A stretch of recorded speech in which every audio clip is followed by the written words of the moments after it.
Este é o ConimaCast, o seu podcast de mediação, arbitragem, dispute boards, negociação e outros métodos extrajudiciais de solução de controvérsias.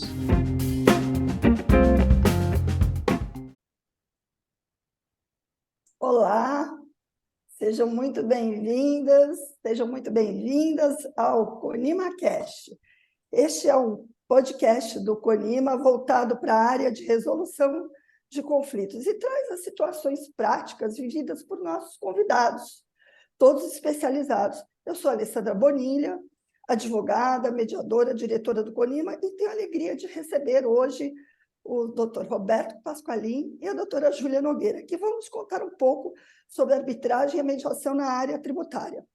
O Dr. Roberto Pasqualin, ele é advogado, ele atua como árbitro, ele é advogado especializado na área tributária, ele é fundador do Centro de Arbitragem da ANCHAM, ex-diretor de arbitragem, ex-presidente do CONIMA e atual conselheiro e diretor do Conselho Fiscal do SEBAR.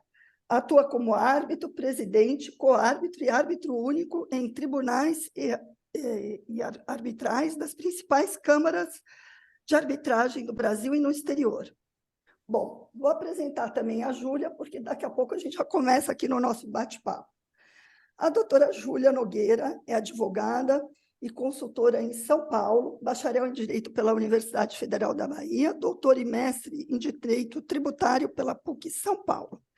É professora das especializações em Direito Tributário do IBET, PUC COGEAI e da Escola Paulista de Direito, vice-presidente de Relações Governamentais do IBAT. Sejam muito bem-vindos, é um prazer receber vocês aqui hoje. Para falar de um Obrigada, tema, Alessandra, o prazer é nosso. Para falar de um tema tão especial, que é essa questão da arbitragem no direito tributário. Eu confesso que há anos e anos atrás, quando a gente comentava sobre esse assunto, eu ficava preocupadíssima, né? Pasqualinha, aqui a gente nem vai falar doutora, é um bate-papo bem descontraído. Mas, como tem muitas pessoas que nos ouvem, que não conhecem muito desse assunto, eu já queria, já logo de cara, fazer uma perguntinha para vocês. Arbitragem na área tributária é igual à arbitragem na área comercial que muitos de nós estudamos, que muitos de nós conhecemos? Conta um pouquinho para a gente. E eu deixo aqui a pergunta para qualquer um de vocês começarem. E os dois podem comentar, né? Claro. Ale, a gente sabe que a arbitragem no Brasil é um instituto que ainda não tem o que tem 20 e poucos anos de prática e não é de conhecimento de muita gente. O que é a arbitragem clássica comercial no Brasil? Ela foi instituída por lei em 1996 e desde 2000, 2001 ela começou a ser praticada regularmente quando o Supremo Tribunal Federal julgou a constitucionalidade da arbitragem. O que é a arbitragem? Em geral, é uma solução privada feita por árbitros escolhidos pelas partes que estão em litígio e processada perante uma câmara privada de arbitragem. Então, surge o litígio com base num contrato entre as partes litigantes. Nesse contrato se diz que a solução do litígio se fará por arbitragem, e aí não se vai ao judiciário e se vai para um tribunal arbitral, normalmente constituído por 3 pessoas. As partes apresentam as suas razões aos árbitros, as partes apresentam documentos do seu direito e, durante o procedimento arbitral, se reúnem, então, as provas se faz normalmente uma audiência, se o litígio exige algum tipo de perícia, também se faz a perícia, se ouvem testemunhas e, ao final, o tribunal arbitral decide e emite uma sentença que, por lei, tem o mesmo valor de uma sentença judicial. A sentença arbitral vale tanto, Alessandra, quanto a sentença judicial. Pode ser executada, as partes estarão vinculadas à decisão dos árbitros, né, a sentença arbitral, e uma característica muito diferente do judicial é que não há recurso dentro da arbitragem comercial, porque o recurso é o que mais atrasa dentro do processo judicial a solução dos conflitos. Na arbitragem, não há recurso, a decisão do tribunal arbitral é final e vincula as partes. Se houver um cumprimento espontâneo, Alessandra, da sentença pela parte perdedora, vamos dizer assim, acabou. Se não houver o cumprimento espontâneo, aí a parte que venceu na arbitragem pode exigir o cumprimento da sentença arbitral, tanto quanto se pede o cumprimento de uma sentença judicial. Isso é, bem resumidamente, o que é uma arbitragem comercial. Na arbitragem tributária é muito parecido com isso, porque a arbitragem no Brasil se desenvolveu primeiro entre partes privadas, basicamente, né? Uma empresa contra outra empresa, uma pessoa física com relação à empresa, outra empresa, mas, com o tempo, nós começamos a fazer arbitragem também com a administração pública, Alessandra. A administração pública como parte na arbitragem, porque a administração pública contrata, muitas vezes, com os particulares, obras de infraestrutura, licitações para fornecimento de produtos e de serviços. Esses contratos entre a administração pública e o fornecedor privado podem também ser resolvidos por arbitragem. Essa vamos dizer, um resumo grande ou pequeno, vamos dizer, de um instituto muito útil hoje em dia pela celeridade com que se resolvem os conflitos, né? Em geral, uma média de um ano e meio, às vezes até um pouco mais, quando for mais complexo. Há uma especialidade dos árbitros, em geral, que conhecem o problema objeto do litígio e, portanto, podem resolver com o conhecimento prático, técnico, daquilo que é o objeto da litigância, sabe, Alessandra? Deixa eu fazer uma pergunta agora, perguntando aqui para a Júlia. Júlia, deixa eu perguntar, nunca pararam para falar, já que você também aí é professora lá nas suas aulas, o pessoal não pergunta, mas espera aí, a gente aprende que é direito indisponível, que arbitragem é só para direito disponível, né? Não tem essa história. Eu me lembro que eu mesmo lá atrás, com o Pasqualin, lembra naquelas rodas lá na época da FAP, lá nos começos dos anos 2000, quando a gente mal falava nisso, mas é direito indisponível, botava a mão na cabeça. Como é que tem ficado essa questão, Júlia? Conta aqui para a gente. Então, isso realmente é um ponto aí de perplexidade que muitas vezes a gente se depara com nessa reação das pessoas, né, de incredulidade com a possibilidade de a gente ter arbitragem em relação ao direito tributário, mas, na verdade, existe um mito a respeito da indisponibilidade do crédito tributário, né? Na verdade, a gente teria que pensar na questão da indisponibilidade do interesse público. O interesse público é indisponível, mas a gente tem hoje uma doutrina que explica que a gente tem o interesse público primário e o interesse público secundário. Qual seria o interesse público primário? É arrecadar, né? O Estado precisa arrecadar, o Estado precisa de recursos. E o interesse público secundário é a gente olhar isoladamente ali para um crédito tributário, né? Então, quando a gente tem uma visão mais ampla e a gente está tendo em mente o atingimento do interesse público primário, a gente vai pensar em formas de solução de litígios que priorizem a arrecadação mais ampla e mais rápida possível. E aí entra a arbitragem tributária, porque a gente enfrenta hoje no Brasil uma grande dificuldade com a recuperação dos créditos tributários dos fiscos federais, estaduais, municipais, justamente por causa da morosidade do Poder Judiciário, do excesso de processos, da dificuldade que se tem mesmo com a execução fiscal para ir atrás de bens dos devedores, né? Então, tem havido uma mudança de mentalidade muito grande em relação à aceitação de métodos alternativos, que hoje a gente não chama mais de métodos alternativos, e sim métodos adequados de resolução de conflitos, né? Então, a doutrina vem avançando muito nessa questão. A gente entende hoje que o crédito tributário, propriamente dito, ele não é visto como indisponível. A gente teria ali uma possibilidade de transacionar, porque o próprio Código Tributário Nacional prevê a possibilidade de transacionar o crédito.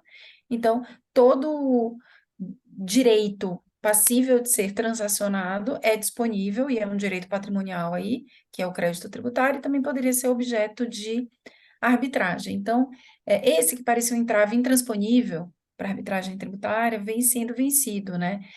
E talvez o principal fator que tenha ajudado a gente transpor esse entrave tenha sido o sucesso da transação tributária, né? Isso que eu ia perguntar. Em 2020, depois da transação já vir prevista no Código Tributário Nacional há décadas, há mais de 5 décadas, já existia a previsão de transação no CTN como método, como forma de extinção do crédito tributário. Mas ela só foi efetivamente regulamentada com sucesso pela Lei 13.988 de 2020, né? E na transação, a gente realmente tem o fisco dispondo de uma parcela do crédito tributário, porque você precisa ter concessões mútuas, concessões por parte do contribuinte e por parte do fisco, e o fisco acaba fazendo concessões principalmente em redução de multa e juros. E teve grande sucesso a transação, até o momento a gente não viu nenhum tipo de discussão da própria constitucionalidade da transação, de nenhuma das partes. E na transação existe, como eu falei, uma disposição de parte do crédito tributário. Na arbitragem, não, porque a arbitragem é um método de solução de conflito. Nenhuma das partes está cedendo nada, você apenas está deixando de submeter aquele conflito a uma solução por parte do Poder Judiciário e atribuindo a um tribunal privado. Então, não há que se falar em disponibilidade do crédito. Eu até fiquei com uma dúvida agora, é até interessante você ter falado isso, porque eu entendia até, olha que interessante, eu achava que você poderia fazer a transação tributária via arbitragem ou via mediação, você utilizava o caminho, sabe, como tem uma lei que prevê a transação, mas são coisas distintas. É até legal explicar que são caminhos. Você tem a transação prevista na lei, que tem aquele caminho legal, é isso? Isso, a transação é um método autocompositivo de solução do litígio. Então, você não tem um terceiro julgando. Sim. As partes, não, tudo bem, mas é previsto, desculpa, só para ver, está previsto lá na legislação daquela forma. Isso. É um caminho, é como se eu tivesse caminhos para seguir. Exatamente. Né? Eu tenho aquele caminho ali da transação tributária. Porque eu estava entendendo que eu poderia também utilizar dentro do trabalho de arbitragem, vamos voltar, ali tem instituir a arbitragem e usar, porque tem uma lei e está previsto ali fazer uma conciliação e resolver depois dentro da conciliação, então, dentro da arbitragem e instaurou a arbitragem, dentro da arbitragem resolveu ali dentro da arbitragem se instaurou e depois decidiu e fez uma conciliação e resolveu. Entendeu? Isso pode vir a acontecer no futuro, porque, na verdade, hoje a gente ainda não tem arbitragem na lei. A arbitragem tributária não está legislada ainda. Nós hoje temos a via da transação regulamentada pela Lei 13.988 e por regulamentações posteriores, isso é a transação de créditos tributários federais. Alguns estados também já têm transação de créditos estaduais. Mas a arbitragem tributária ainda é objeto de projetos de lei, que a gente pode comentar a característica desses projetos um pouco mais para frente. Nesses projetos, que ainda não foram convertidos em lei, a gente tem discutido, tem debatido, tem levado ao Poder Legislativo essa discussão e também tem acontecido nos fóruns acadêmicos, existe a possibilidade de se fazer mediação, de se fazer uma conciliação, até uma transação dentro da arbitragem. Poderá vir a ser legislada nesse sentido, porque hoje até o Código de Processo Civil, ele prioriza as soluções amigáveis dos conflitos. Então, o ideal é que a arbitragem possibilite a conciliação dentro do processo. Mas, a rigor, a arbitragem é um método heterocompositivo, onde a gente vai levar um conflito tributário para ser decidido por um tribunal arbitral.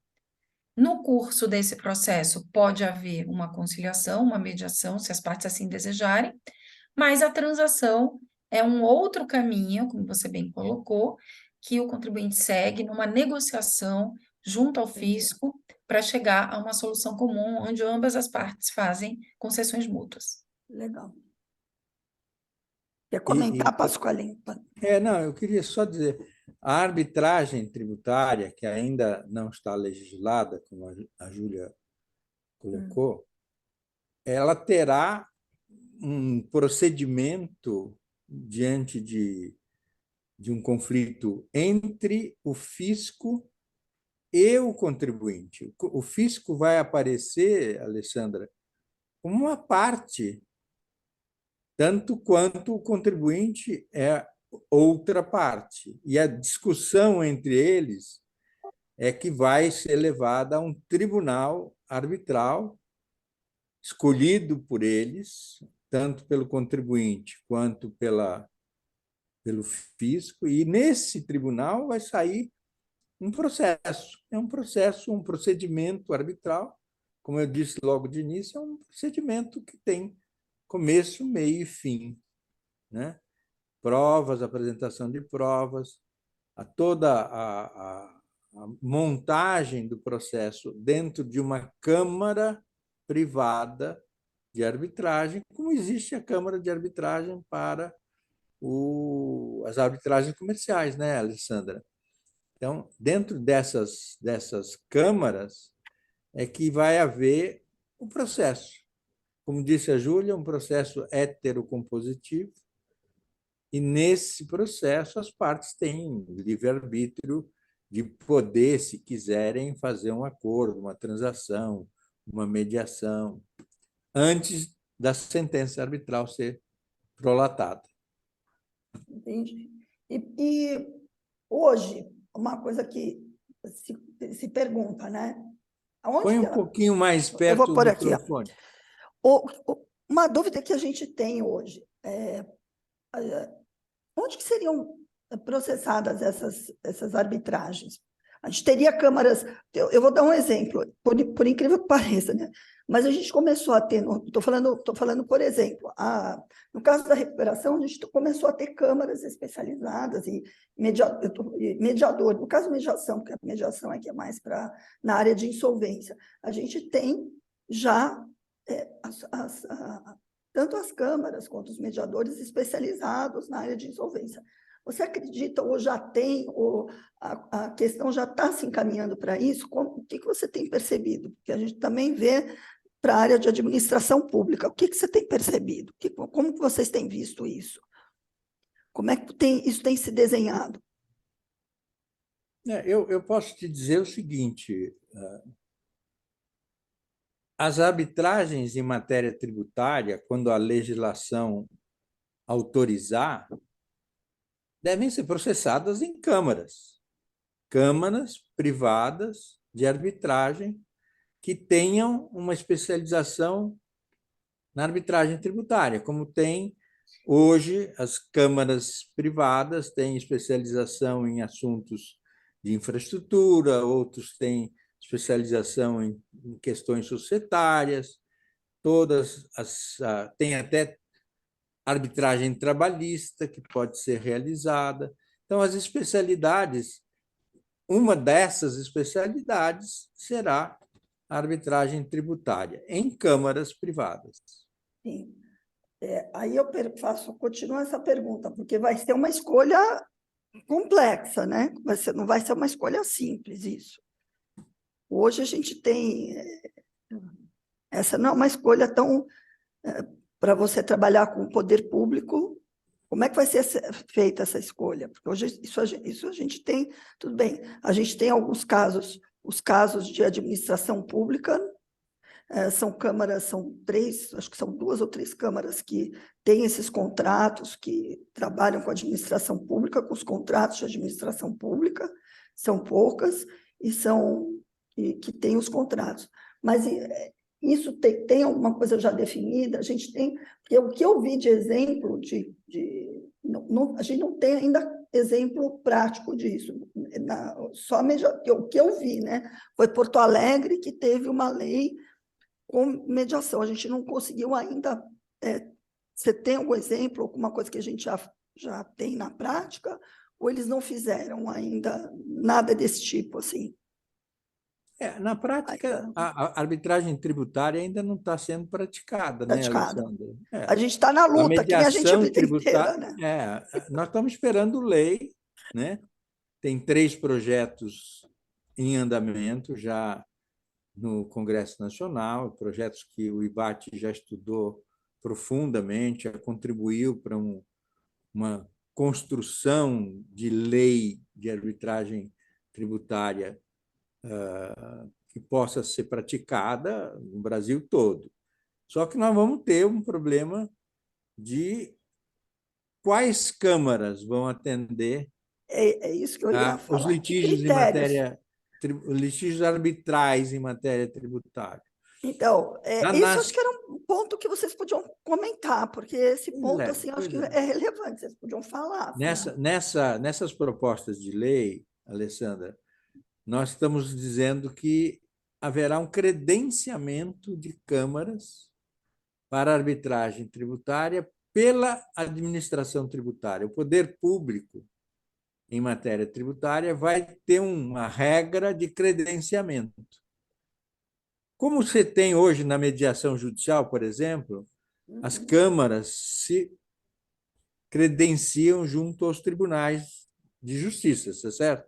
Os tribunais federais, as câmaras se credenciam, apresentam lá as suas qualidades, os seus árbitros, mas e o Tribunal de Justiça autoriza que aquela câmara seja uma câmara para mediação em questões judicializadas. Isso. A mesma coisa, Alessandra, nós estamos sugerindo nossos estudos dentro do IBAT, sugerindo que o poder público tributário, a administração pública tributária, o Ministério da Fazenda, Secretaria da Fazenda, Secretaria de Finanças do município, credenciem câmaras para ser o fórum, vamos dizer assim, o equivalente ao fórum para os processos de arbitragem tributária. Criar os critérios, né? Isso é ótimo, criar as câmaras credenciadas, vai ser ótimo se tiver, porque ter essa preocupação é importante, né? Senão... Sem dúvida, sem dúvida. Fica uma coisa complicada, né? Esse credenciamento... O Brasil é um país continental, né, Alessandra? Nós somos uma federação, temos mais de 5.000 municípios, 20 e poucos estados do Distrito Federal e a União. São 3 esferas de competência tributária exclusiva, que podem cobrar separadamente os tributos, câmaras de arbitragem em cada município seria o caos, né? Mais de 5.000 câmaras, mais em cada estado uma câmara, na União uma única câmara. Não, o que a gente está sugerindo ainda a ser discutido é que se criem câmaras regionais.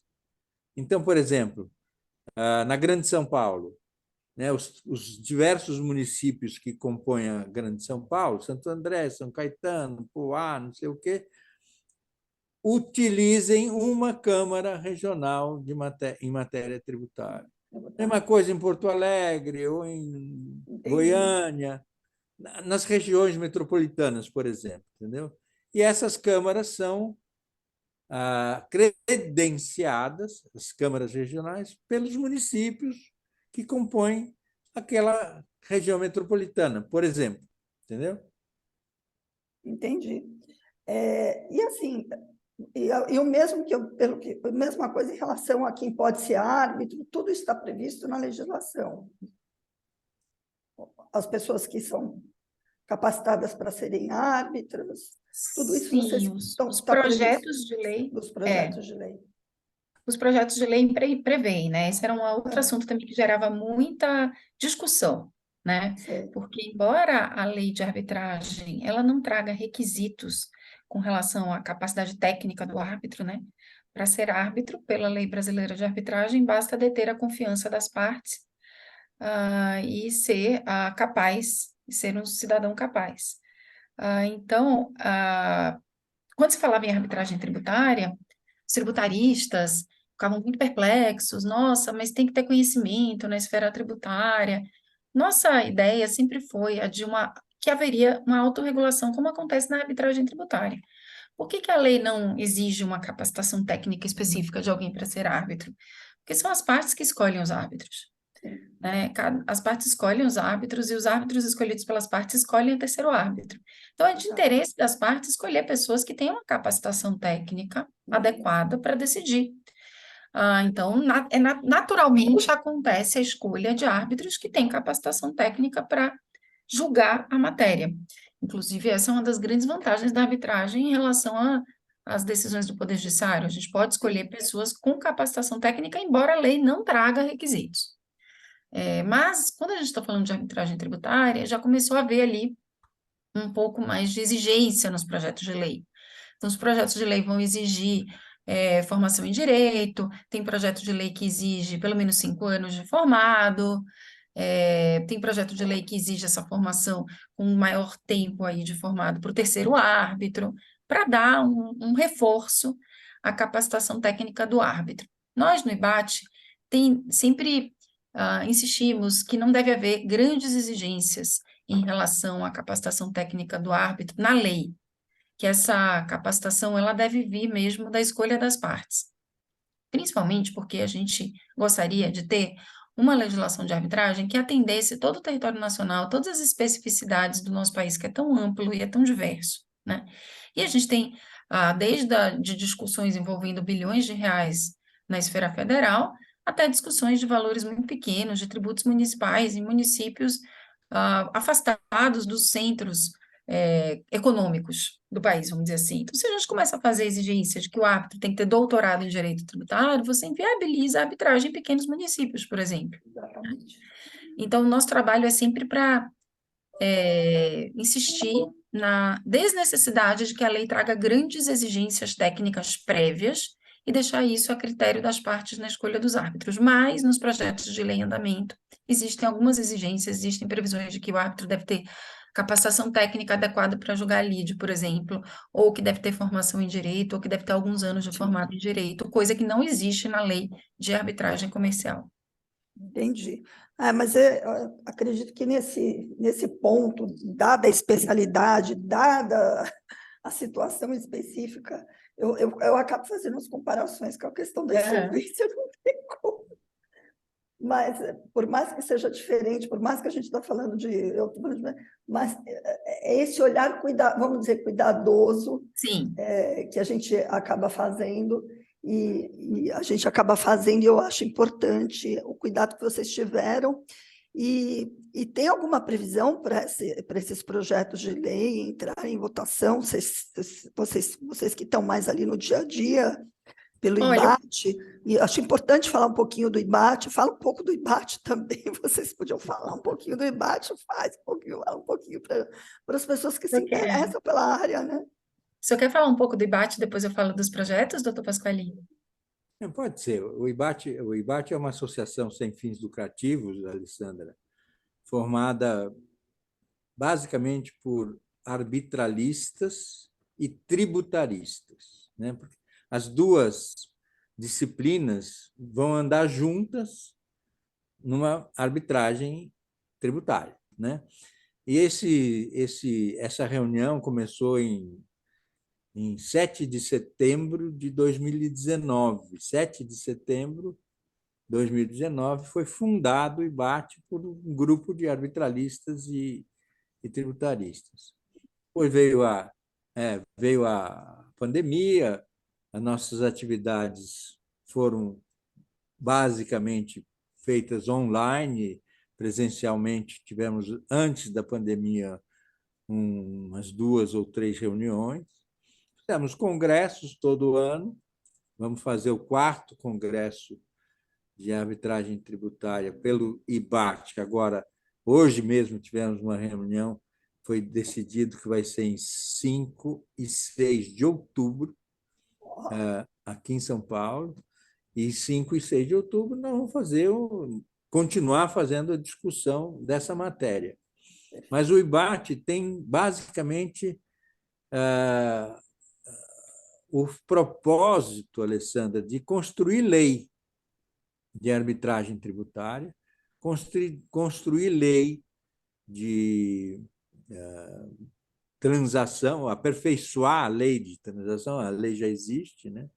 Construir uma lei de mediação tributária, que, como você falou, só Porto Alegre editou lei para mediação em matéria tributária. Esse é o trabalho que o IBAT vem, o trabalho científico do IBAT e o trabalho de advocacy do IBAT é para que a gente tenha lei boa, leis que não sejam Frankenstein, né? E que a gente possa ter segurança jurídica a partir da autorização do legislativo para que a administração tributária, nas 3 esferas de governo, possa ser parte em um processo de litígio tributário. Há um auto de infração, por exemplo. Ele hoje vai para os tribunais administrativos, quando o contribuinte perde, vai para o tribunal, como fala, o tribunal judicial, e anos e anos e anos até que se resolva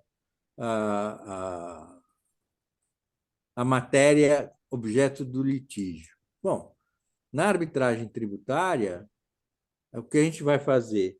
Vai ter o assunto do auto de infração discutido num tribunal arbitral, por exemplo. Sim. Então, o contribuinte vai dizer, olha, eu acho que não devo pagar esse imposto. Né? E o fisco vai dizer, não, acho que você tem que pagar esse imposto. E aí vão apresentar suas provas, seus conceitos, suas alegações, e o tribunal vai decidir. Mas, como eu disse antes, é um tribunal que decide de maneira definitiva, ou o fisco, a administração tributária, fica vinculado à sentença dos árbitros, tanto quanto o contribuinte fica vinculado à sentença dos árbitros. E aí acabou. Daí para frente se o contribuinte perdeu, pagar o imposto que estava em discussão. Se a administração tributária perdeu, não vai mais cobrar aquele imposto do contribuinte. Entendeu? Esse é um modelo que a gente acha que pode muito rapidamente atender essa briga que o Brasil inteiro vive, atulha todos os nossos tribunais, os tribunais são impossível, do ponto de vista dos recursos humanos, os juízes, os fóruns, terem velocidade para resolver, enquanto na arbitragem você tem numa câmara de arbitragem gente especializada e disposta a fazer o processo andar e acabar. Essa é vamos dizer, a maneira em que a arbitragem tributária pode ser útil. Mas, claro, Alessandra, precisamos de lei, né? Precisamos de lei. E aí, Júlia, você pode, para a gente ir finalizando ali nosso podcast, falar um pouco sobre os projetos, né? Seria Porque ótimo. pegando essa deixa aí do que o Pasqualin falou, precisamos de lei, né? Talvez quem esteja nos ouvindo não entenda por que que a gente precisa de lei se a gente já tem a lei de arbitragem, né? É Mas a diferente. gente precisa de uma lei específica para arbitragem tributária, porque o conflito tributário ele é bem diferente do conflito contratual, né? Quando é que a gente leva um conflito contratual para arbitragem? Quando o próprio contrato já continha uma cláusula de arbitragem, uma cláusula compromissória, em que as partes escolheram, quando firmaram o contrato, levar qualquer conflito que surgisse em relação àquele contrato para a arbitragem. Já escolheram uma câmara, então é um combinado entre as partes. Existe já um acordo entre as partes que, se surgir conflito, vai ser levado para a arbitragem, mas isso não existe no direito tributário, Pois né? é. A gente não faz uma cláusula compromissória Hoje, com o acordei, estou fisco. com vontade de ir lá, bater na porta da Câmara e resolver. Não dá, né? Exatamente. Aí existe uma segunda forma da gente levar um conflito para arbitragem, que é o compromisso arbitral também, né? Então, as partes podem fazer um compromisso arbitral. Mas quando? Em que circunstâncias? Né? Então, como a gente está falando aqui de direito público, a gente precisa de uma legislação que estabeleça as condições para que as partes concordem em levar um conflito para arbitragem. Isso não pode ser feito de forma discricionária, porque poderia levar a situações de tratamento desigual entre os contribuintes. Um contribuinte, o fisco aceitou fazer uma arbitragem e o outro contribuinte não aceitou, né? Então, a gente precisa de uma legislação que estabeleça todas essas bases, né? As legislações que estão sendo discutidas hoje, por exemplo, elas estabelecem que as matérias que vão ser submetidas à arbitragem, primeiro têm que ser escolhidas pelo fisco, estabelecidas por um ato administrativo, e aí o contribuinte pode ou não aderir àquele ato administrativo que abre a possibilidade de aqueles conflitos serem decididos por arbitragem. Com isso, a gente tem a consensualidade, que é essencial à validade da arbitragem.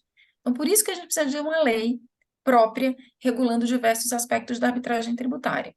E aí, quando que a gente vai ter essa lei? A gente tem projetos de lei ordinária de 2019, de 2020, e a gente tem um bem recente agora, de 2022. Olha, E esse a gente acredita que é o que vai andar mais rápido, por várias questões. O projeto mais amadurecido, durante esses anos, houve muita discussão em torno da questão.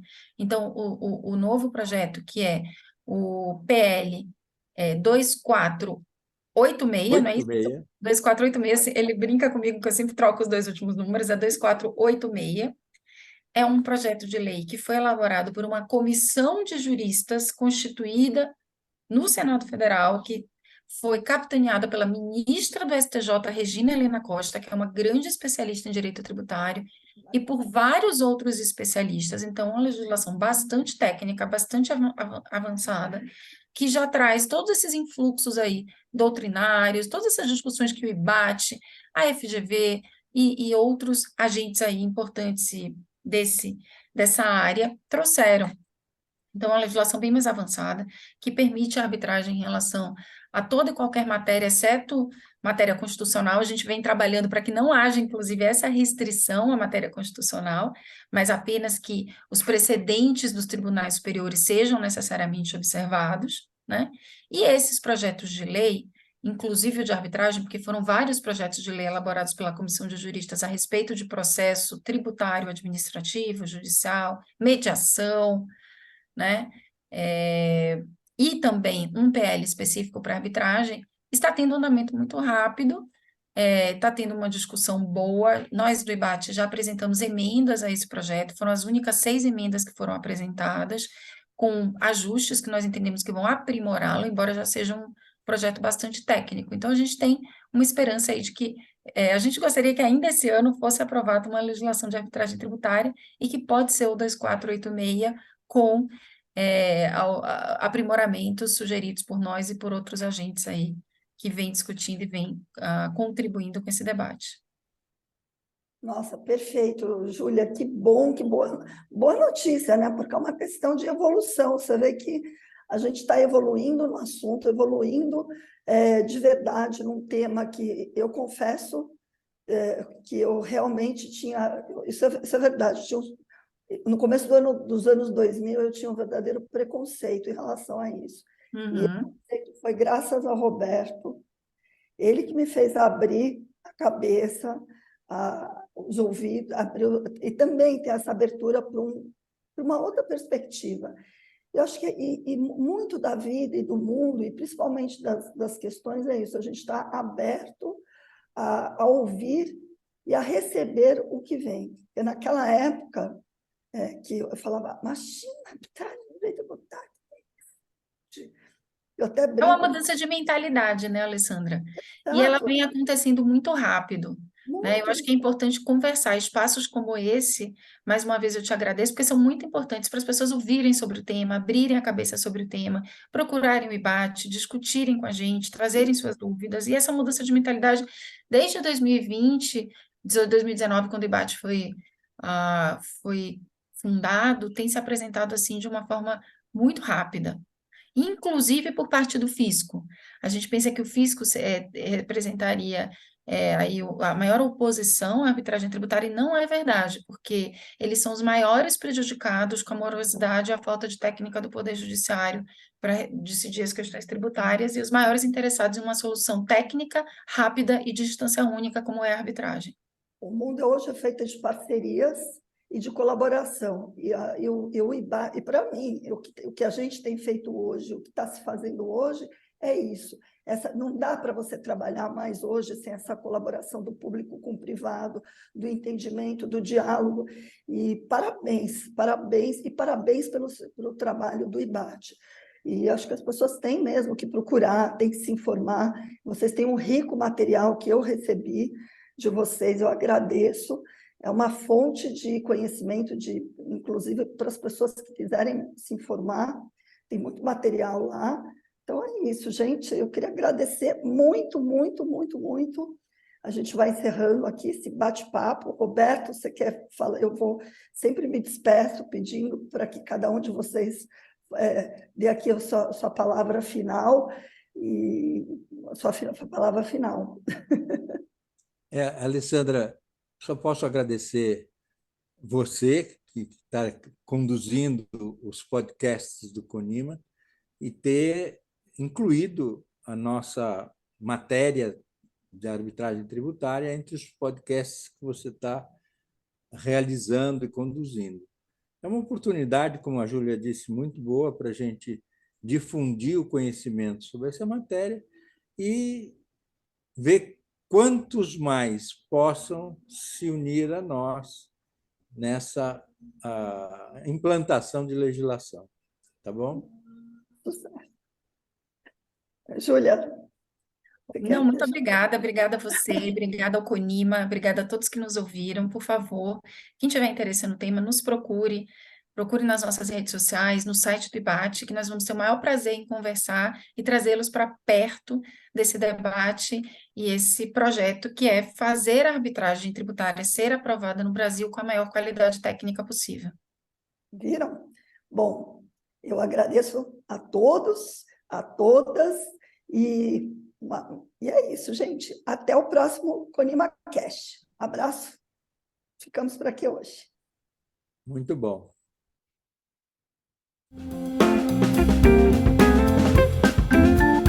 E este foi mais um CONIMA Cast, uma iniciativa do Conselho Nacional das Instituições de Mediação e Arbitragem. Entre em contato através das nossas redes sociais, Instagram, Facebook, LinkedIn e YouTube, ou mesmo através do WhatsApp, disponível no site do CONIMA, www.conima.org.br. Nos encontramos no próximo episódio.